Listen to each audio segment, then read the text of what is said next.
ನಮ್ಮ ಕನ್ನಡ ಚಿತ್ರರಂಗದಲ್ಲಿ ಇದುವರೆಗೂ ಸಾಕಷ್ಟು ಬೇರೆ ಬೇರೆ ಕ್ಯಾಟಗರಿಲಿ ಬೇರೆ ಬೇರೆ ನಟರ ಅಪರೂಪದ ಪರ್ಫಾರ್ಮೆನ್ಸ್ ನ ಕಂಡಿರುವಂತಹ ಸಿನಿಮಾಗಳು ಕೂಡ ಬಿಡುಗಡೆ ಆಗಿದೆ. ಆದ್ರೆ ಇವತ್ತಿನ ವಿಡಿಯೋದಲ್ಲಿ ನಾನು ನಿಮಗೆ ಹೇಳಕ್ ಕೊಟ್ಟಿರೋದು ನಮ್ಮ ಕನ್ನಡ ಚಿತ್ರರಂಗದ ಯಾವೆಲ್ಲ ಸ್ಟಾರ್ಗಳು ಕೆಲವೊಂದು ಸಿನಿಮಾಗಳನ್ನ ರಿಜೆಕ್ಟ್ ಮಾಡಿದ ನಂತರ ಆ ಸಿನಿಮಾಗಳನ್ನ ಬೇರೆಯವರು ನಟಿಸೋ ಮೂಲಕ ಸೂಪರ್ ಹಿಟ್ ಆಗಿರೋದ್ರ ಬಗ್ಗೆ. ಪಕ್ಕಾ ಇದೊಂದು ಇಂಟ್ರೆಸ್ಟಿಂಗ್ ಕಂಟೆಂಟ್ ಆಗಿರಲಿದೆ. ತಡ ಮಾಡೋದಕ್ಕೆ let's get into the video. Hi ಎಲ್ರಿಗೂ ನಮಸ್ಕಾರ and welcome to Khadak cinema. ಈ ಲಿಸ್ಟ್ ಅಲ್ಲಿ ಮೊದಲನೇದಾಗಿ ಕಾಣಿಸ್ಕೊಳ್ಳೋದು ಹಾಲು ಜೇನು ಸಿನಿಮಾ. ಕನ್ನಡ ಚಿತ್ರರಂಗದ ಆಲ್ ಟೈಮ್ ಬ್ಲಾಕ್ ಬಸ್ಟರ್ ಸಿನಿಮಾಗಳಲ್ಲಿ ಒಂದಾಗಿ ಕಾಣಿಸ್ಕೊಳ್ಳುತ್ತೆ ಇದು. ಸಂಗೀತಂ ಶ್ರೀನಿವಾಸ್ ರಾವ್ ನಿರ್ದೇಶನದಲ್ಲಿ ಮೂಡಿ ಬಂದಿರುವಂತಹ ಈ ಸಿನಿಮಾ 1982ರಲ್ಲಿ ಬಿಡುಗಡೆ ಆಗಿತ್ತು. ಈ ಸಿನಿಮಾನ ನಿರ್ಮಾಣ ಮಾಡಿರೋದು ಪಾರ್ವತಮ್ಮ ರಾಜ್ಕುಮಾರ್ ಅವರು. ರಾಜ್ಕುಮಾರ್, ಮಾಧವಿ ಹಾಗೂ ರೂಪಾದೇವಿ ಅವರಂತಹ ಘಟಾನುಘಟಿ ಕಲಾವಿದರ ಸಮಾಗಮದಲ್ಲಿ ಮೂಡಿ ಬಂದಿರುವಂತಹ ಈ ಸಿನಿಮಾ ಆ ಕಾಲದಲ್ಲಿ ಎವರ್ ಗ್ರೀನ್ ಸಿನಿಮಾಗಳಲ್ಲಿ ಒಂದಾಗಿ ಕಾಣಿಸ್ಕೊಳ್ಳುತ್ತೆ. ಜಿ.ಕೆ. ವೆಂಕಟೇಶ್ ಅವರ ಸಂಗೀತ ನಿರ್ದೇಶನದಲ್ಲಿ ಮೂಡಿಬಂದಿರುವಂತಹ ಈ ಸಿನಿಮಾದ ಆಲ್ಬಮ್ ನಿಜಕ್ಕೂ ಕೂಡ ಇವತ್ತಿಗೂ ಪ್ರತಿಯೊಬ್ಬರ ಹೃದಯದ ಗೋಡೆಗಳಲ್ಲಿ ಪ್ರತಿಧ್ವನಿಸುವಂತಹ ಹಾಡುಗಳು ಅಂತ ಹೇಳ್ಬೋದು. ಆದ್ರೆ ಅನ್ಕೊಂಡಂತೆ ನಡೆದಿದ್ರೆ ಈ ಸಿನಿಮಾ ಮೊದಲಿಗೆ ಹೋಗಿದ್ದು ಅನಂತ್ ನಾಗ್ ಅವರ ಬಳಿ. ಆದ್ರೆ ಅನಂತ್ ನಾಗ್ ಅವರು ಈ ಸಿನಿಮಾನ ಒಪ್ಕೊಳ್ಳದೇ ಇದ್ದ ಕಾರಣದಿಂದ ನಂತರ ಈ ಸಿನಿಮಾ ಅಣ್ಣವರ ಬಳಿ ಬಂತು ಹಾಗೂ ಮುಂದೆ ನಡೆದಿದ್ದು ನಿಮ್ಮೆಲ್ಲರಿಗೂ ಹಿಸ್ಟ್ರಿ ಅಂತ ಗೊತ್ತೇ ಇದೆ. ಇವತ್ತಿಗೂ ಕೂಡ ಹಾಲು ಜೇನು ಸಿನಿಮಾದ ಹಾಡುಗಳು ಪ್ರತಿಯೊಬ್ಬರ ಬಾಯಂಚಲಿ ಕೂಡ ಗುಣಗುಣಿಸೋ ಆಗಿದೆ. ಮೂರನೇ ಸ್ಥಾನದಲ್ಲಿ ಕಾಣಿಸ್ಕೊಳ್ಳೋದು ಕನ್ನಡ ಚಿತ್ರರಂಗದ all time industry hit cinema ಆಗಿರುವಂತಹ ಓಂ. ಉಪೇಂದ್ರ ನಿರ್ದೇಶನದಲ್ಲಿ ಹಾಗೂ ಶಿವಣ್ಣ ನಾಯಕತ್ವದಲ್ಲಿ ಮೂಡಿಬಂದಿರುವಂತಹ ಈ ಸಿನಿಮಾ ಇವತ್ತಿಗೂ ಕೂಡ all time industry hit cinema. 1995ರಲ್ಲಿ ಬಿಡುಗಡೆಯಾಗಿದ್ದ ಈ ಸಿನಿಮಾದ ಸ್ಯಾಟಲೈಟ್ ರೈಟ್ಸ್ ಮಾರಾಟ ಆಗಿದ್ದೆ 2015ರಲ್ಲಿ. ಅಷ್ಟರ ಮಟ್ಟಿಗೆ ಈ ಸಿನಿಮಾಗೆ ಚಿತ್ರಮಂದಿರಗಳಲ್ಲಿ ರಿಪೀಟ್ ರಿಲೀಸ್ ಆಗುವಂತಹ ವ್ಯಾಲ್ಯೂ ಇತ್ತು ಹಾಗೂ ಈಗಲೂ ಕೂಡ ಇದೆ. ಶಿವಣ್ಣ ಅವರಿಗೆ ಕಲ್ಟ್ ಮಾಸ್ ಫ್ಯಾನ್ ಫಾಲೋಯಿಂಗ್ ಅನ್ನ ತಂದ್ಕೊಟ್ಟಂತಹ ಸಿನಿಮಾ ಇದು ಅಂತ ಹೇಳ್ಬೋದು. ಈ ಸಿನಿಮಾದಲ್ಲಿ ಶಿವಣ್ಣ ಅವ್ರ ಜೊತೆಗೆ ಬೆಂಗಳೂರಿನ ಆ ಕಾಲದ ಸಾಕಷ್ಟು ರಿಯಲ್ ರೌಡಿಗಳು ಕೂಡ ಕಾಣಿಸ್ಕೊಂಡಿದ್ರು. ಇದು ಬೇರೆ ಬೇರೆ ಭಾಷೆಗಳಲ್ಲಿ ರೀಮೇಕ್ ಆಗಿ ಬಿಡುಗಡೆ ಆಯಿತು. ಆದ್ರೂ ಕೂಡ ಶಿವಣ್ಣ ಅವರ ಪರ್ಫಾರ್ಮೆನ್ಸ್ ಮ್ಯಾಚ್ ಮಾಡುವಂತಹ ಮತ್ತೊಬ್ಬ ಕಲಾವಿದ ಎಲ್ಲೂ ಕೂಡ ಸಿಗ್ಲಿಲ್ಲ. ಬಿಡುಗಡೆಯಾದ ದಿನದಿಂದ ಇವತ್ತಿನವರೆಗೂ ಕೂಡ ಓಂ ಸಿನಿಮಾಗೆ ಇರುವಂತಹ ಕ್ರೇಜ್ ಮಾತ್ರ ಹಾಗೆ ಇದೆ. ಪೂಜಾರಿ ಸತ್ಯನ ಪಾತ್ರದಲ್ಲಿ ಶಿವಣ್ಣ ಅವರು ಲಾಂಗ್ ಹಿಡ್ಕೊಂಡು ತೋರಿಸುವಂತಹ ಕದರ್ ಹಾಗೂ ಖಡಕ್ ಸ್ಟೈಲ್ ಇವತ್ತಿಗೂ ಕೂಡ ಅಭಿಮಾನಿಗಳ ಮನಸ್ಸಲ್ಲಿದೆ. ಆದ್ರೆ ನಿಜ ಹೇಳ್ಬೇಕು ಅಂದ್ರೆ ಈ ಸಿನಿಮಾ ಮೊದಲಿಗೆ ಹೋಗಿದ್ದು ಆಗಷ್ಟೇ ಸಿನಿಮಾ ರಂಗಕ್ಕೆ ಎಂಟ್ರಿ ಆದಂತಹ ಯುವ ಉದಯೋನ್ಮುಖ ನಾಯಕ ನಟನಾಗಿ ಕಾಲಿಟ್ಟಿದ್ದ ಕುಮಾರ್ ಗೋವಿಂದ್ ಅವರಿಗೆ. ಅವರು ಈ ಸಿನಿಮಾವನ್ನ ನಿರಾಕರಿಸಿದ ಕಾರಣ ಸಿನಿಮಾನ ಶಿವಣ್ಣ ಮಾಡ್ತಾರೆ. ಇನ್ನು ಈ ಸಿನಿಮಾವನ್ನ ನಿರ್ಮಾಣ ಮಾಡಿರೋದು ಕೂಡ ದೊಡ್ಡ ಮನೆಯ ಪಾರ್ವತಮ್ಮ ರಾಜ್ಕುಮಾರ್ ಅವರು. ಇಡೀ ಚಿತ್ರ ಜಗತ್ತಿನಲ್ಲಿ ಅತ್ಯಂತ ಹೆಚ್ಚು ಬಾರಿ ಮರು ಬಿಡುಗಡೆ ಆಗಿರುವಂತಹ ಸಿನಿಮಾ ಇದಾಗಿದ್ದು ಇವತ್ತಿಗೂ ಕೂಡ ಓಂ ಸಿನಿಮಾ ಅಂದ್ರೆ ಕೈ ರೋಮಗಳೆಲ್ಲ ಎದ್ದು ನಿಂತ್ಕೋತವೆ. ನಾಲ್ಕನೇ ಸ್ಥಾನದಲ್ಲಿ ಕಾಣಿಸ್ಕೊಳ್ಳೋದು ಹುಚ್ಚ ಸಿನಿಮಾ. ಕನ್ನಡ ಚಿತ್ರರಂಗಕ್ಕೆ ಕಿಚ್ಚ ಅನ್ನೋ ಆಂಗ್ರಿ ಯಂಗ್ ಮ್ಯಾನ್ ಅನ್ನ ನೀಡಿದಂತಹ ಸಿನಿಮಾ ಇದು. ಅಂದಿನ ಕಾಲಕ್ಕೆ ಪಕ್ಕಾ ಸೂಪರ್ ಹಿಟ್ ಕಮರ್ಷಿಯಲ್ ಡೈರೆಕ್ಟರ್ ಆಗಿದ್ದ ಓಂ ಪ್ರಕಾಶ್ ರಾವ್ ನಿರ್ದೇಶನದಲ್ಲಿ ಮೂಡಿ ಬಂದಿರುವಂತಹ ಸಿನಿಮಾ ಇದು. ಆಗಿನ್ನು ಕಿಚ್ಚ ಸುದೀಪ್ ಅವರು ಕನ್ನಡ ಚಿತ್ರರಂಗಕ್ಕೆ ಹೊಸಬ್ರು. ಚಿತ್ರರಂಗದಲ್ಲಿ ತಮ್ಮದೇ ಆಗಿರುವಂತಹ ಒಂದು ಗುರುತನ್ನ ಸ್ಥಾಪಿಸೋದಕ್ಕೆ ಹೆಣಗಾಡ್ತಾ ಇದ್ದ ಸಮಯ ಅದು. ಈ ಸಿನಿಮಾದಲ್ಲಿ ಕಿಚ್ಚ ಸುದೀಪ್ ರವರು ಸಾಕಷ್ಟು ಬಾರಿ ಸ್ಟಂಟ್ ಗಳನ್ನ ಮಾಡೋದಕ್ಕೆ ಹೋಗಿ ಕೈ ಕಾಲನ್ನ ಮುರಿದುಕೊಂಡಿರುವಂತಹ ಉದಾಹರಣೆಗಳು ಕೂಡ ಇವೆ. ಕೋಟ್ಯಾಧಿಪತಿಯ ಮಗ ಆಗಿದ್ದ ಕಿಚ್ಚ ಸುದೀಪ್ ರವರಿಗೆ ಇವೆಲ್ಲ ಬೇಕಿತ್ತ ಅನ್ನೋ ಮಾತುಗಳು ಕೂಡ ಕೇಳಿ ಬಂದಿದ್ವಂತೆ. ಅದೆಲ್ಲದಕ್ಕಿಂತ ಹೆಚ್ಚಾಗಿ ಆರಂಭಿಕ ಸಿನಿಮಾಗಳು ಕಿಚ್ಚ ಸುದೀಪ್ ರವರ ಕೆರಿಯರ್ ನಲ್ಲಿ ಅಷ್ಟೊಂದು ಚೆನ್ನಾಗಿ ಓಡಿರ್ಲಿಲ್ಲ. ಹೀಗಾಗಿ ಅವ್ರನ್ನ ಐರನ್ ಲೆಗ್ ಅಂತ ಕೂಡ ಕರೀತಾ ಇದ್ರು.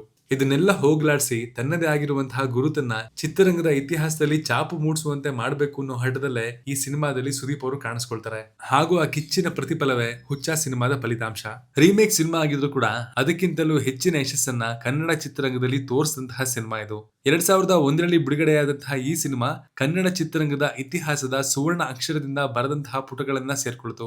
ಆದ್ರೆ ನಿಜಕ್ಕೂ ಹೇಳ್ಬೇಕು ಅಂತಂದ್ರೆ ಈ ಸಿನಿಮಾನ ಮೊದಲಿಗೆ ಪ್ರೊಡ್ಯೂಸರ್ ರೆಹಮಾನ್ ಅವರು ಶಿವಣ್ಣ ಅವ್ರ ಬಳಿ ಹೋಗಿ ಮಾಡ್ಬೇಕು ಅಂತ ಕೇಳ್ಕೊಂಡಿದ್ರಂತೆ. ಆದ್ರೆ ಆ ಸಿನಿಮಾದಲ್ಲಿ ತಲೆ ಬೋಡಿಸ್ಬೇಕು ಅನ್ನೋ ಮಾತನ್ನ ಕೇಳಿ ಅದನ್ನ ಶಿವಣ್ಣ ರಿಜೆಕ್ಟ್ ಮಾಡ್ತಾರೆ. ಅದಾದ ನಂತರ ಉಪೇಂದ್ರ ಅವ್ರ ಬಳಿ ಹೋದಾಗ ಸಿನಿಮಾ ಮಾಡೋದಕ್ಕೆ ಒಪ್ಕೋತಾರೆ. ಆದ್ರೆ ಸಿನಿಮಾದ ಟೈಟಲ್ ಹುಚ್ಚ ಅಂತ ಗೊತ್ತಾದ ತಕ್ಷಣ ಮಾಡೋದು ಕ್ಯಾನ್ಸಲ್ ಮಾಡ್ತಾರೆ. ಅದಾದ ನಂತರ ಆ ಅದೃಷ್ಟ ಕಿಚ್ಚ ಸುದೀಪ್ ಅವ್ರ ಕೈಗೆ ಬಂದ್ಬಿಡತ್ತೆ. ಮುಂದೆ ನಡೆದಿದ್ದು ಇತಿಹಾಸ ಅನ್ನೋದು ನಿಮ್ಮೆಲ್ಲರಿಗೂ ಗೊತ್ತಿರುವಂತಹ ವಿಚಾರ. ಕನ್ನಡ ಚಿತ್ರರಂಗದ ಮೊದಲ 50 ಕೋಟಿ ಕಲೆಕ್ಷನ್ ಮಾಡಿರುವಂತಹ ಸಿನಿಮಾ ಅಂದ್ರೆ ಅದು ಮುಂಗಾರು ಮಳೆ. ಕನ್ನಡ ಚಿತ್ರರಂಗದ ಆಲ್ ಟೈಮ್ ಇಂಡಸ್ಟ್ರಿ ಹಿಟ್ ಸಿನಿಮಾಗಳ ಸಾಲಿನಲ್ಲಿ ಕಾಣಿಸಿಕೊಳ್ಳುವಂತಹ ಈ ಎಲೈಟ್ ಸಿನಿಮಾ ನಿಜಕ್ಕೂ ಕೂಡ once in a life time movie experience ಅಂತ ಹೇಳ್ಬೋದು. ಆಗಷ್ಟೇ ಚಿತ್ರರಂಗದಲ್ಲಿ ಹೊಸಬರಾಗಿ ಕಾಣಿಸ್ಕೊಳ್ತಾ ಇದ್ದಂತಹ ನಿರ್ದೇಶಕ ಯೋಗರಾಜ್ ಭಟ್, ನಟ ಗೋಲ್ಡನ್ ಸ್ಟಾರ್ ಗಣೇಶ್ ಹಾಗೂ ನಾಯಕಿ ಪೂಜಾ ಗಾಂಧಿ ಸೇರಿದಂತೆ ಸಾಕಷ್ಟು ಜನರಿಗೆ ಈ ಸಿನಿಮಾ ಬದುಕನ್ನ ಕಟ್ಕೊಡ್ತು ಅಂತ ಹೇಳ್ಬೋದು. ಮುಂಗಾರು ಮಳೆ ಒಂದು ಸಿನಿಮಾ ಅಂತ ಹೇಳೋದಕ್ಕಿಂತ ಹೆಚ್ಚಾಗಿ ಕನ್ನಡ ಸಿನಿಮಾ ಪ್ರೇಮಿಗಳಿಗೆ ಒಂದು ಎಮೋಷನ್ ಅಂತ ಹೇಳ್ಬೋದು. ಪ್ರೀತಮ್ ಹಾಗೂ ನಂದಿನಿಯ ಲವ್ ಸ್ಟೋರಿ ಅಥವಾ ಪ್ರೀತಮ್ ಹಾಗೂ ದೇವದಾಸನ ಎಮೋಷನಲ್ ಕಾಂಬಿನೇಷನ್ ಹೀಗೆ ಹೇಳ್ತಾ ಹೋದ್ರೆ ಲಿಸ್ಟ್ ನಿಲ್ಲಲ್ಲ. ಎಲ್ಲಕ್ಕಿಂತ ಪ್ರಮುಖವಾಗಿ ಮನೋಮೂರ್ತಿ ಅವರ ಸಾಂಗ್ಗಳು ಈ ಸಿನಿಮಾದ ಪ್ರಮುಖ ಜೀವಾಳ ಅಂತ ಹೇಳ್ಬೋದು. ದೊಡ್ಡ ತಾರಾ ಬಳಗದ ಜೊತೆಗೆ ಸಿನಿಮಾ ಕೂಡ ಫ್ಯಾಮಿಲಿ ಕೂತ್ಕೊಂಡು ನೋಡೋ ಹಂಗೆ ಇತ್ತು. ಕೇವಲ 70 ಲಕ್ಷ ಬಜೆಟ್ ನಲ್ಲಿ ನಿರ್ಮಾಣವಾಗಿದ್ದ ಈ ಸಿನಿಮಾ ಅಂದಿನ ಕಾಲಕ್ಕೆ ಭರ್ಜರಿ 75 ಕೋಟಿಗೂ ಅಧಿಕ ಕಲೆಕ್ಷನ್ ಅನ್ನ ಮಾಡಿತು. ಕನ್ನಡ ಚಿತ್ರರಂಗ ಕೂಡ ಕಲೆಕ್ಷನ್ ವಿಚಾರದಲ್ಲಿ ರೆಕಾರ್ಡ್ ಬ್ರೇಕಿಂಗ್ ದಾಖಲೆಗಳನ್ನ ಮಾಡೋದಕ್ಕೆ ರೆಡಿ ಅನ್ನೋದನ್ನ ಬೇರೆ ಭಾಷೆಯ ಸಿನಿಮಾ ರಂಗಗಳಿಗೂ ತೋರಿಸಿದಂತಹ ಸಿನಿಮಾ ಇದು. 1 ವರ್ಷಕ್ಕೂ ಹೆಚ್ಚು ಮಲ್ಟಿಪ್ಲೆಕ್ಸ್ ನಲ್ಲಿ ಕೂಡ ಈ ಸಿನಿಮಾ ಯಶಸ್ವಿಯಾಗಿ ಪ್ರದರ್ಶನ ಕಾಣ್ತು ಮತ್ತು ದಾಖಲೆಯನ್ನ ಕೂಡ ಬರೀತು. ಕನ್ನಡ ಚಿತ್ರರಂಗದ ಇತಿಹಾಸದಲ್ಲಿ ಮೊದಲ ಬಾರಿಗೆ 865 ದಿನಗಳ ಕಾಲ ಸತತವಾಗಿ ಪ್ರದರ್ಶನ ಕಂಡಂತಹ ಮೊದಲ ಸಿನಿಮಾ ಎನ್ನುವಂತಹ ಹೆಗ್ಗಳಿಕೆಗೆ ಕೂಡ ಪಾತ್ರವಾಯಿತು. ಆದ್ರೆ ಈ ಸಿನಿಮಾಗೆ ಮೊದಲು ಆಫರ್ ಬಂದಿದ್ದು ನಮ್ಮೆಲ್ಲರ ನೆಚ್ಚಿನ ಪವರ್ ಸ್ಟಾರ್ ಪುನೀತ್ ರಾಜ್ಕುಮಾರ್ ಅವರಿಗೆ. ಆದ್ರೆ ಅವರು ಈ ಸಿನಿಮಾವನ್ನ ನಿರಾಕರಿಸಿದ ಕಾರಣ ಗೋಲ್ಡನ್ ಸ್ಟಾರ್ ಗಣೇಶ್ ಅವರಿಗೆ ಈ ಸಿನಿಮಾ ಸಿಗುತ್ತೆ. ಆ ಸಂದರ್ಭದಲ್ಲಿ ನೋಡೋದಾದ್ರೆ ಗೋಲ್ಡನ್ ಸ್ಟಾರ್ ಗಣೇಶ್ಗೆ ಸಿಕ್ಕಿದ್ದು ಕೇವಲ ಸಿನಿಮಾ ಆಫರ್ ಅಲ್ಲ, ಬದಲಿಗೆ ಅವರ ಲೈಫ್ ಅನ್ನೇ ಚೇಂಜ್ ಮಾಡಿದ ಗೋಲ್ಡನ್ ಆಫರ್ ಅಂತ ಹೇಳ್ಬೋದು. ಇವತ್ತಿಗೂ ಗಣೇಶ್ ಅವರನ್ನ ನೆನಪು ಮಾಡ್ಕೋಬೇಕು ಅಂತಂದ್ರೆ ಮೊದಲಿಗೆ ನೆನಪು ಬರದೆ ಮುಂಗಾರು ಮಳೆ ಸಿನಿಮಾ. ಇದಾದ್ಮೇಲೆ ಮುಂಗಾರು ಮಳೆ 2 ಕೂಡ ರಿಲೀಸ್ ಆಯ್ತು. ಅದ್ರಲ್ಲಿ ಅದು ಹೇಳ್ಕೊಡೋಷ್ಟು ಮ್ಯಾಜಿಕ್ ಮಾಡ್ಲಿಲ್ಲ. ಮುಂಗಾರು ಮಳೆ ಯಾವತ್ತು ನಮ್ಮ first love and it remains the same ಅನ್ನೋದನ್ನ ಸಿನಿಮಾ ಫ್ಯಾನ್ಸ್ ಈಗಲೂ ಕೂಡ ಹೇಳ್ತಾರೆ. ಈಗಲೂ ಕೂಡ ಪ್ರತಿಯೊಬ್ರು ದರ್ಶನ್ ಹಾಗೂ ದುನಿಯಾ ಸೂರಿ ಕಾಂಬಿನೇಷನ್ ನಲ್ಲಿ ಒಂದೇ ಒಂದು ಸಿನಿಮಾ ಬರಬೇಕು ಅಂತ ಕಾಯ್ತಾ ಇರ್ತಾರೆ. ಆದ್ರೆ ನಿಮ್ಗೆ ಗೊತ್ತಾ ಸ್ನೇಹಿತರೆ, ಕೆಂಡ ಸಂಪಿಗೆ ಸಿನಿಮಾದಲ್ಲಿ ದರ್ಶನ್ ಅವರು ನಟಿಸಬೇಕಾಗಿತ್ತು. ಆದ್ರೆ ಕೆಲವೊಂದು ಕಾರಣಗಳಿಂದ ದರ್ಶನ್ ಅವರು ಈ ಸಿನಿಮಾದಲ್ಲಿ ನಟಿಸೋದಕ್ಕೆ ಸಾಧ್ಯ ಆಗ್ಲಿಲ್ಲ. 2015ರಲ್ಲಿ ಬಿಡುಗಡೆ ಆಗಿರುವಂತಹ ಈ ಸಿನಿಮಾದಲ್ಲಿ ಮಾನ್ವಿತಾ ಕಾಮತ್ ಹಾಗೂ ವಿಕ್ಕಿ ವರುಣ್ ಇಬ್ರು ಕೂಡ ಪ್ರಮುಖ ಪಾತ್ರದಲ್ಲಿ ಕಾಣಿಸ್ಕೊಂಡಿದ್ರು. ಕ್ರೈಮ್ ಥ್ರಿಲ್ಲರ್ ಸಿನಿಮಾ ಆಗಿರುವಂತಹ ಕೆಂಡ ಸಂಪಿಗೆ ಯಾವುದೇ ಸ್ಟಾರ್ಗಳಿಲ್ಲದೆ ಇದ್ರೂ ಕೂಡ ಹೊಸಬ್ರನ್ನ ಹಾಕೊಂಡು ಪ್ರತಿಯೊಬ್ಬರ ಮನಸ್ಸನ್ನ ಗೆಲ್ಲೋದಕ್ಕೆ ಯಶಸ್ವಿಯಾಯಿತು. ಈ ಸಿನಿಮಾದ ಮೂಲಕ ಸೂರಿ ತಮ್ಮನ್ನ ತಾವು ಮತ್ತೆ ಕನ್ನಡ ಚಿತ್ರರಂಗದಲ್ಲಿ ಸಾಬೀತುಪಡಿಸಿಕೊಂಡ್ರು ಅಂತ ಹೇಳ್ಬೋದು. ಆದ್ರೆ ಇದೇ ಸಿನಿಮಾವನ್ನ ದರ್ಶನ್ ಅವರು ಒಪ್ಕೊಂಡು ಮಾಡಿದ್ರೆ ಇನ್ನೂ ಚೆನ್ನಾಗಿರ್ತಿತ್ತು ಅಂತ ಅಭಿಮಾನಿಗಳು ಈಗಲೂ ಕೂಡ ಬೇಸರ ಮಾಡ್ಕೋತಾರೆ. ಈ ಸಾಲಿನಲ್ಲಿ ಕಾಣಿಸಿಕೊಳ್ಳುವಂತಹ ಮತ್ತೊಂದು ಸಿನಿಮಾ ಅಂದ್ರೆ ಅದು ಮುತ್ತಪ್ಪ ರೈ ಅವರ ಜೀವನಾಧಾರಿತ ರೈ ಸಿನಿಮಾ. ಮುತ್ತಪ್ಪ ರೈ ಅವರು ಇದ್ದಾಗಲೇ ಈ ಸಿನಿಮಾವನ್ನ ಅನೌನ್ಸ್ ಮಾಡಿ ನಿರ್ದೇಶಕ Ram Gopal Varma first look teaser ಅನ್ನ ಕೂಡ ಬಿಡುಗಡೆ ಮಾಡಿದ್ರು. ಆದ್ರೆ ತಿಳಿದು ಬಂದಿರುವಂತಹ ಮಾಹಿತಿ ಪ್ರಕಾರ ಈ ಸಿನಿಮಾವನ್ನ ಅರ್ಧಕ್ಕೆ ಕೈ ಬಿಡ್ಲಾಯ್ತು ಅನ್ನೋ ಸುದ್ದಿ ಇದೆ. ಇನ್ನು ಈ ಸಿನಿಮಾದಲ್ಲಿ ಮೊದಲಿಗೆ ಮುತ್ತಪ್ಪ ರೈ ಅವರ ಪಾತ್ರವನ್ನ ಮಾಡೋದಕ್ಕೆ ಕಿಚ್ಚ ಸುದೀಪ್ ಅವರನ್ನ ಆಯ್ಕೆ ಮಾಡಲಾಗಿತ್ತು ಅಂತ ತಿಳಿದು ಬಂದಿದೆ. ಪವನ್ ಕುಮಾರ್ ನಿರ್ದೇಶನದಲ್ಲಿ ಮೂಡಿ ಬಂದಿರುವಂತಹ ಸೂಪರ್ ಹಿಟ್ ಸಿನಿಮಾ ಲೂಸಿಯಾ ಕೂಡ ಈ ಲಿಸ್ಟಲ್ಲಿ ಕಾಣಿಸ್ಕೊಳ್ಳುತ್ತೆ. ಈ ಸೈಂಟಿಫಿಕ್ ಥ್ರಿಲ್ಲರ್ ಸಿನಿಮಾ ಇವತ್ತಿಗೂ ಕೂಡ ಕನ್ನಡ ಚಿತ್ರರಂಗದಲ್ಲಿ ಸಿನಿಮಾ ಪ್ರೇಕ್ಷಕರ ಮನಸ್ಸಿನಲ್ಲಿ ವಿಶೇಷವಾದ ಸ್ಥಾನವನ್ನ ಹೊಂದಿದೆ. ಸತೀಶ್ ನೀನಾಸಂ ಹಾಗೂ ಶ್ರುತಿ ಹರಿಹರನ್ ಪ್ರಮುಖ ಪಾತ್ರದಲ್ಲಿ ಕಾಣಿಸಿಕೊಂಡಿರೋ ಈ ಸಿನಿಮಾ 2013ರಲ್ಲಿ 50 ಲಕ್ಷ ರೂಪಾಯಿಗಳ ಬಜೆಟ್ ನಲ್ಲಿ ನಿರ್ಮಾಣವಾಗಿ ಭರ್ಜರಿ 3 ಕೋಟಿ ರೂಪಾಯಿ ಕಲೆಕ್ಷನ್ ಮಾಡಿತು. ಆದ್ರೆ ನಿಮ್ಗೆ ಗೊತ್ತಾ, ಈ ಸಿನಿಮಾದ ಮೊದಲ ಆಯ್ಕೆ ಸತೀಶ್ ನೀನಾಸಂ ಆಗಿರ್ಲಿಲ್ಲ. ದೂತ್ ಪೇಡ ದಿಗಂತ್ರವ್ರನ್ನ ಗಮನದಲ್ಲಿಟ್ಕೊಂಡು ಪವನ್ ಕುಮಾರ್ ಈ ಪಾತ್ರವನ್ನ ಬರೆದಿದ್ರು. ಆದ್ರೆ ಅವರು ಈ ಸಿನಿಮಾವನ್ನ ಮಾಡಕ್ಕೆ ಒಪ್ಪದೇ ಇದ್ದ ಕಾರಣ ಸತೀಶ್ ನೀನಾಸಂ ಈ ಪಾತ್ರದಲ್ಲಿ ನಟಿಸಿ ಆ ಪಾತ್ರಕ್ಕೆ ಜೀವ ತುಂಬುವಂತಹ ಕೆಲಸವನ್ನ ಮಾಡಿ ಎಲ್ಲರ ಮನಸ್ಸನ್ನ ಗೆಲ್ತಾರೆ. ರಾಕಿಂಗ್ ಸ್ಟಾರ್ ಯಶ್ ಅವರ ಸಿನಿಮಾ ಜೀವನದಲ್ಲಿ ಒಮ್ಮೆ ಕಣ್ಣು ಹಾಯಿಸಿದಾಗ ಕೆಲವೊಂದು ಔಟ್ ಅಂಡ್ ಔಟ್ ಎಂಟರ್ಟೈನಿಂಗ್ ಸಿನಿಮಾಗಳು ನಮಗ್ ಪ್ರಮುಖವಾಗಿ ಗಮನ ಸೆಳೆಯುತ್ತೆ. ಅದರಲ್ಲೂ ವಿಶೇಷವಾಗಿ ಅವರ ಮತ್ತು ಭಟ್ರು ಕಾಂಬಿನೇಷನ್ ನಲ್ಲಿ ಮೂಡಿ ಬಂದಂತಹ drama cinema. Yash Young hero ಆಗಿದ್ದ ಸಂದರ್ಭದಲ್ಲಿ ಬಂದಂತಹ ಈ ಸಿನಿಮಾ ಕೂಡ ಪ್ರೇಕ್ಷಕರಿಗೆ ಪಕ್ಕಾ ಎಂಟರ್ಟೈನ್ಮೆಂಟ್, ಅದರಲ್ಲೂ ವಿಶೇಷವಾಗಿ ಯೂತ್ಸ್ಗೆ ಪಕ್ಕಾ ಎಂಟರ್ಟೈನಿಂಗ್ ಸಿನಿಮಾ ಆಗಿತ್ತು. ಸತೀಶ ಹಾಗೂ ಯಂಗ್ಟನ ಚೇಷ್ಟೆಗಳನ್ನ ಸಿನಿಮಾ ಮಂದಿರಗಳಲ್ಲಿ ಪ್ರೇಕ್ಷಕರು ಬಿದ್ದು ಬಿದ್ದು ನಕ್ಕಿ ನೋಡಿದ್ರು. ಸತೀಶ್ ನೀನಾಸಂ ಹಾಗೂ ರಾಧಿಕಾ ಪಂಡಿತ್ ಮತ್ತು ಸಿಂಧು ಲೋಕನಾಥ್ ಅವರು ಕೂಡ ಈ ಸಿನಿಮಾದಲ್ಲಿ ಯಶ್ ಅವರ ಜೊತೆಗೆ ಪ್ರಮುಖ ಪಾತ್ರದಲ್ಲಿ ಕಾಣಿಸಿಕೊಂಡಿದ್ರು. 3.5 ಕೋಟಿ ರೂಪಾಯಿ ಬಜೆಟ್ ನಲ್ಲಿ ನಿರ್ಮಾಣವಾಗಿದ್ದ ಈ ಸಿನಿಮಾ 13ರಿಂದ 15 ಕೋಟಿ ಕಲೆಕ್ಷನ್ ಮಾಡಿತು. ಅದು 2012ರಲ್ಲಿ. ಭಟ್ರು ಮೊದಲು ಆಯ್ಕೆ ಮಾಡಿದ್ದು ಲೂಸ್ ಮಾದ ಯೋಗಿ ಅವರನ್ನ. ಅವರು ಸಿನಿಮಾನ ನಿರಾಕರಿಸಿದ ಕಾರಣ ಯಶ್ ಅವರಿಗೆ ಈ ಸಿನಿಮಾ ಸಿಕ್ತು ಹಾಗೂ ನಂತರ ನಡೆದಿದ್ದೆಲ್ಲ ಇತಿಹಾಸ.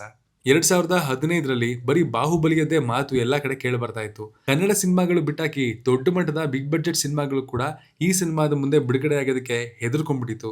ಆದ್ರೆ ಆ ಸಂದರ್ಭದಲ್ಲಿ ಬಿಡುಗಡೆಯಾಗಿ ಗೆದ್ದಂತಹ ಸಿನಿಮಾ ಅಂದ್ರೆ ಅದು ನಮ್ಮ ಕನ್ನಡದ ಹೆಮ್ಮೆಯ ರಂಗಿತರಂಗ. ಕರಾವಳಿ ಪ್ರದೇಶದ ಭೂತಾರಾಧನೆಯ ಹಿನ್ನೆಲೆಯನ್ನು ಇಟ್ಕೊಂಡು ಅನೂಪ್ ಭಂಡಾರಿ ತಮ್ಮ ಚೊಚ್ಚಲ ನಿರ್ದೇಶನದ ಸಿನಿಮಾದಲ್ಲೇ ಸಿಕ್ಸರ್ ಬಾರಿಸಿದ್ರು. ಕನ್ನಡ ಸಿನಿಮಾದಿಂದ ಆಸ್ಕರ್ ಅಂಗಳಕ್ಕೆ ಹೋಗಿ ಬಂದಂತಹ ಸಿನಿಮಾಗಳಲ್ಲಿ ಪ್ರಥಮ ಶ್ರೇಣಿಯಲ್ಲಿ ಕಾಣಿಸಿಕೊಳ್ಳುತ್ತೆ ರಂಗಿತರಂಗ. ಸಾಕಷ್ಟು ಅವಾರ್ಡ್ಗಳನ್ನ ಕೂಡ ಪಡ್ಕೊಂಡಿರುವಂತಹ ಈ ಸಿನಿಮಾ ಸಾಕಷ್ಟು ವರ್ಷಗಳವರೆಗೆ ಅಮೆರಿಕಾದಲ್ಲಿ ಅತ್ಯಂತ ಹೆಚ್ಚು ಕಲೆಕ್ಷನ್ ಮಾಡಿರುವಂತಹ ಸಿನಿಮಾ ಎನ್ನುವಂತಹ ಹೆಗ್ಗಳಿಕೆಯನ್ನ ಕೂಡ ಹೊಂದಿತ್ತು. ಆದ್ರೆ KGF ಬಿಡುಗಡೆ ಆದ ನಂತರ ಈ ರೆಕಾರ್ಡ್ ಅನ್ನ KGF ಬ್ರೇಕ್ ಮಾಡಿತು. ಕೇವಲ 1.5 ಕೋಟಿ ರೂಪಾಯಿ ಬಜೆಟ್ ನಲ್ಲಿ ನಿರ್ಮಾಣವಾದಂತಹ ಈ ಸಿನಿಮಾ 25ರಿಂದ 30 ಕೋಟಿಗೂ ಹೆಚ್ಚಿನ ಕಲೆಕ್ಷನ್ ಅನ್ನ ಮಾಡುವ ಮೂಲಕ ಕಂಟೆಂಟ್ ಇಸ್ ದ ಕಿಂಗ್ ಅನ್ನೋ ಶಬ್ದವನ್ನ ಸಾಕ್ಷೀಕರಿಸಿ ತೋರಿಸಿತು. ಎಲ್ಲಕ್ಕಿಂತ ಪ್ರಮುಖವಾಗಿ ಈ ಸಿನಿಮಾದಲ್ಲಿ ನಿರೂಪ್ ಭಂಡಾರಿ ಕೂಡ ಮೊದಲ ಬಾರಿಗೆ ನಾಯಕನಾಗಿ ಪಾದಾರ್ಪಣೆ ಮಾಡ್ತಾರೆ ಹಾಗೂ ಸಿನಿಮಾದಲ್ಲಿ ಸಾಯಿ ಕುಮಾರ್ ಅವರ ಪರ್ಫಾರ್ಮೆನ್ಸ್ ಮಾತ್ರ ನೆಕ್ಸ್ಟ್ ಲೆವೆಲ್. ಆದ್ರೆ ಈ ಸಿನಿಮಾವನ್ನ ಮೊದಲಿಗೆ ಅನೂಪ್ ಭಂಡಾರಿ ಆಫರ್ ಮಾಡಿದ್ದು ರಕ್ಷಿತ್ ಶೆಟ್ಟಿ ಅವರಿಗೆ. ರಕ್ಷಿತ್ ಶೆಟ್ಟಿ ಅವರು ಕೂಡ ಕರಾವಳಿ ಭಾಗದವರಾಗಿದ್ರಿಂದ ಅವ್ರನ್ನ ಇಟ್ಕೊಂಡು ಸಿನಿಮಾ ಮಾಡಬೇಕು ಅಂತ ಅನೂಪ್ ಭಂಡಾರಿ ಲೆಕ್ಕಾಚಾರ ಹಾಕಿದ್ರು. ಆದ್ರೆ ಅನ್ಕೊಂಡಂತೆ ನಡೆಯದೇ ಇದ್ರು ಕೂಡ ಅಂದ್ಕೊಂಡಕ್ಕಿಂತ ದೊಡ್ಡ ಮಟ್ಟದ ರಿಸಲ್ಟ್ ಅನ್ನ ಸಿನಿಮಾ ಪಡ್ಕೊಳ್ತು.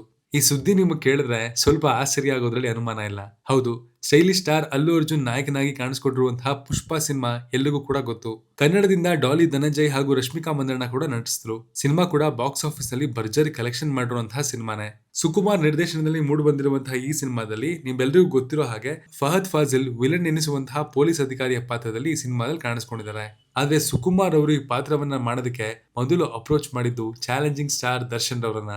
ಬೆಂಗಳೂರಿಗೆ ಅವರು ದರ್ಶನ್ ಅವರನ್ನ ಭೇಟಿಯಾಗೋದಕ್ಕೆ ಬಂದಾಗ ವೈರಲ್ ಆಗಿರುವಂತಹ ಫೋಟೋಗಳನ್ನ ಕೂಡ ನೀವು ಈ ಸಂದರ್ಭದಲ್ಲಿ ನೆನಪಿಸ್ಕೋಬಹುದು. ದರ್ಶನ್ ಅವರು ರಿಜೆಕ್ಟ್ ಮಾಡಿದ ನಂತರನೇ ಮಲಯಾಳಂನ ಕಂಟೆಂಟ್ ಕಿಂಗ್ ಫಹದ್ ಫಾಜಿಲ್ ಈ ಪಾತ್ರವನ್ನ ನಿರ್ವಹಿಸ್ತಾರೆ.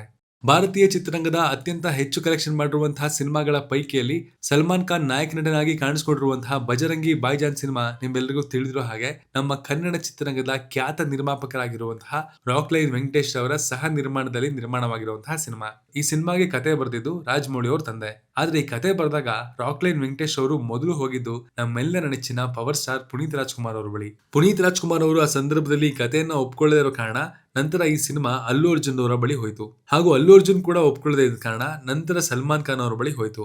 ಬಾಹುಬಲಿ 2 ಸದ್ದು ಇದ್ದಂತಹ 2018ರಲ್ಲೇ ಈ ಸಿನಿಮಾ ಬಿಡುಗಡೆ ಆಗಿತ್ತು. ಆದ್ರೆ 80 ಕೋಟಿ ರೂಪಾಯಿ ಬಡ್ಜೆಟ್ ನಲ್ಲಿ ನಿರ್ಮಾಣ ಆಗಿದ್ದ ಈ ಸಿನಿಮಾ ಬರೋಬ್ಬರಿ 970 ಕೋಟಿಗೂ ಅಧಿಕ ಕಲೆಕ್ಷನ್ ಮಾಡುವ ಮೂಲಕ ಇತಿಹಾಸವನ್ನ ನಿರ್ಮಿಸ್ತು ಅಂತ ಹೇಳ್ಬೋದು. ಈ ಲಿಸ್ಟ್ ಅಲ್ಲಿ ಕೊನೆಯದಾಗಿ ಕಾಣಿಸ್ಕೊಳ್ಳುವಂತಹ ಸಿನಿಮಾ ಅಂದ್ರೆ ರಾಜವೀರ ಮದಕರಿ ನಾಯಕ. ಈ ಸಿನಿಮಾ ಆಗಿಲ್ದೇ ಇರಬಹುದು ಅಥವಾ ಮುಂದೆ ಆದ್ರೂ ಆಗ್ಬಹುದು. ಆದ್ರೆ ಈ ಸಿನಿಮಾವನ್ನ ಮಾಡ್ಬೇಕು ಅನ್ಕೊಂಡಿದ್ದು ಕಿಚ್ಚ ಸುದೀಪ್ ಅವರು. ನಂತರ ಆ ಸಿನಿಮಾವನ್ನ ರಾಕ್ಲೈನ್ ವೆಂಕಟೇಶ್ ಅವರು ಅಧಿಕೃತವಾಗಿ ದರ್ಶನ್ ಅವರ ಜೊತೆಗೆ ಮಾಡ್ತೀನಿ ಅಂತ ಅನೌನ್ಸ್ ಮಾಡಿ ಮೊದಲ ಶೆಡ್ಯೂಲ್ ಶೂಟಿಂಗ್ ಕೂಡ ಮುಗಿಸ್ತಾರೆ. ಆದ್ರೆ ನಂತರ ಅದು ಸರಿ ಬರ್ತಾ ಇಲ್ಲ ಅಂತ ಅದನ್ನ ಅಲ್ಲಿಗೆ ಬಿಟ್ಟು ನಂತರ ಕಾಟೇರ ಸಿನಿಮಾವನ್ನ ನಿರ್ಮಾಣ ಮಾಡಿ ಭರ್ಜರಿ ಯಶಸ್ಸನ್ನ ಪಡಿತಾರೆ. ಕರ್ನಾಟಕ ರಾಜ್ಯ ಕಂಡಂತಹ ಧೀಮಂತ ರಾಜರಲ್ಲಿ ರಾಜವೀರ ಮದಕರಿ ನಾಯಕರು ಕೂಡ ಒಬ್ರು. ಅವರ ಪಾತ್ರವನ್ನ ನಿರ್ವಹಿಸೋದಕ್ಕೆ ಕಿಚ್ಚ ಸುದೀಪ್ ಹಾಗೂ ದರ್ಶನ್ ಅವರು ಇಬ್ರು ಕೂಡ ಸರಿಯಾದ ನಟರೆ. ಆದ್ರೆ ಮುಂದೊಂದು ದಿನ ಈ ಸಿನಿಮಾವನ್ನ ಯಾರು ಮಾಡಬಹುದು ಅನ್ನೋ ಕುತೂಹಲ ಖಂಡಿತವಾಗೂ ಎಲ್ರಿಗೂ ಕೂಡ ಇದೆ. ಆದ್ರೆ ಯಾರಾದ್ರೂ ಈ ಸಿನಿಮಾವನ್ನ ಮಾಡ್ಲೇಬೇಕು, ಯಾಕಂದ್ರೆ ಕನ್ನಡಿಗರು ಕೇಳಬೇಕಾಗಿರುವಂತಹ ಕಥೆ ಇದು. ನೋಡಿದ್ರಲ್ಲ ಸ್ನೇಹಿತರೆ, ಇವುಗಳಲ್ಲಿ ನಿಮ್ಮ ಫೇವರೇಟ್ ಸಿನಿಮಾ ಯಾವುದು ಅನ್ನೋದನ್ನ ಕಮೆಂಟ್ ಮಾಡಿ ತಿಳಿಸಿ. ನಾನ್ ಸಿಗ್ತೀನಿ ಮುಂದಿನ ಒಳ್ಳೆ ಕಂಟೆಂಟ್ ಜೊತೆಗೆ.